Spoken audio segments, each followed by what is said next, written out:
Bible की शान।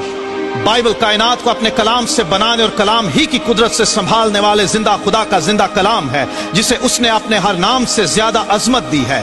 Bible तपाई गई चांदी से ज्यादा साफ है, ये सोने से बल्कि बहुत कुंदन से ज्यादा पसंदीदा है। ये सच्चाई है बल्कि सच का मयार है। ये बीज है जो बो दिया जाए तो बेफल नहीं रहता। इंसानों की रूहानी ग़िज़ा है जो शहद से ज्यादा शीरीं है। ये आईना है जिसमें हमें अपनी हकीकी सूरत नजर आती है। ये हथौड़े की मानद है जो सख्त दिलों, सोचों और ख्यालात को चकनाचूर कर देता है। ये दोधारी तलवार से ज्यादा तेज है जो बंद बंद और गूदे गूदे को जुदा करके गुजर जाता है। ये आग है जो नाराज़गी को भस्म कर देती और ईमान को खालिस और मजबूत बना देती है। ये कदमों के लिए चिराग और राह के लिए रोशनी है। ये खुदा की तरफ से इंसानों को दिया गया अबदी ज़ाबिता हयात है।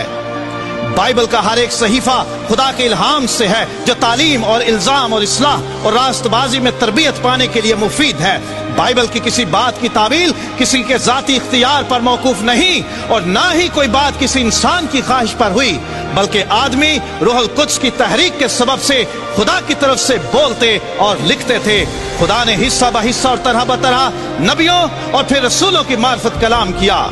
तकरीबन 1500 साल में 3 बर्रे आज़मों अफ्रीका, एशिया और यूरोप में मूसा नबी से लेकर यूहन्ना रसूल तक तकरीबन 40 इंसानों को खुदा ने चुना कि वो बाइबल की किताबें लिख सकें। इन लोगों में चरवाहे, काहिन, फकीह, नगमा साज, किसान, बादशाह, सरकारी मुलाजिम, उलमा, तबीब और माहिगीर शामिल थे।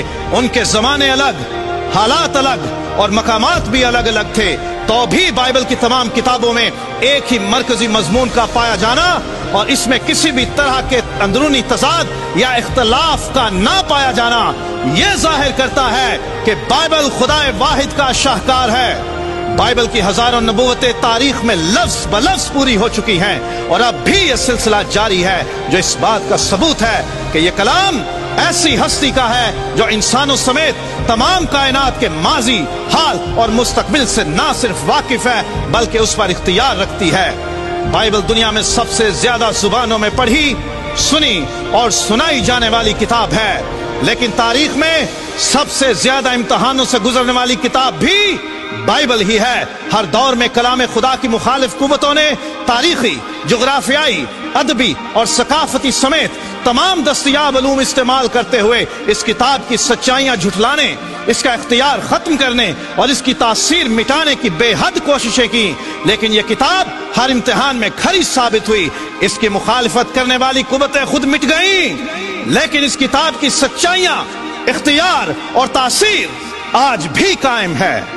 मुख्तलिफ जमानों, जगहों और कौमों में से बतेरे उठे जिन्होंने ये साबित करने की सरतोड़ कोशिश की कि बाइबल अपनी असल हालत में मौजूद नहीं बल्कि बदल गई है। इस दावे को सच्चा साबित करने के लिए ना तो कभी कोई सबूत पेश कर सका और ना कोई दलील, लेकिन मुख्तलिफ वक्तों में जिंदा खुदा के कलाम की सदाकत साबित करने के लिए जमीन ने अपने सीने में महफूज सदियों पुराने नुस्खे इंसानों के सामने पेश किए, जो ये साबित करते हैं कि मौजूदा किताब मुकद्दस में किसी किस्म की कोई तहरीफ या तब्दीली नहीं की गई, बल्कि ये अपनी असल हालत में मौजूद है। दुनिया की किसी और किताब के इतने पुराने और इतनी कसीर तादाद में नुस्खे दस्तयाब नहीं हैं। ये एजाज सिर्फ ला तब्दील खुदा के ला तब्दील कलाम को हासिल है। याद रहे कि बाइबल बदली नहीं बल्कि बदल देती है। पिछली 3500 साल इंसानी तारीख में कई ऐसे लोग उठे